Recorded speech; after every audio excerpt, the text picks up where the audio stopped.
Today we're going to be talking about types of transformations to graphs, and more specifically we're going to be talking about reflections and absolute value.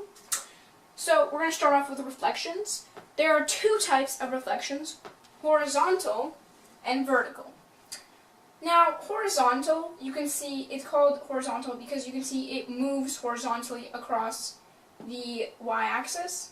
And you can see that the negative is inside the parentheses of this equation.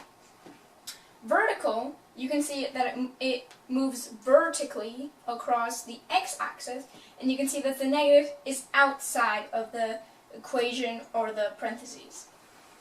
Now, a way to remember how the graph moves with the negatives is yin side and outside.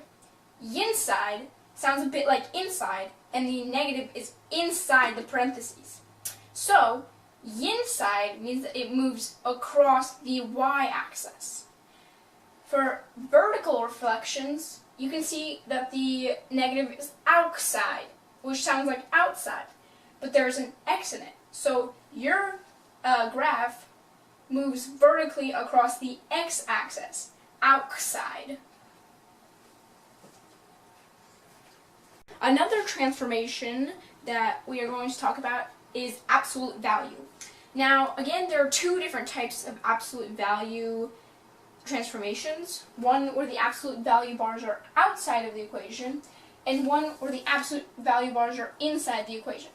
When they're outside, all of the values that are underneath the x-axis are then flipped over so that they're positive. The equation in which the bars are inside the equation,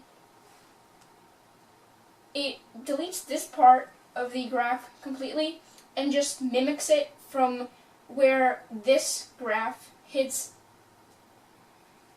0 on the x-axis.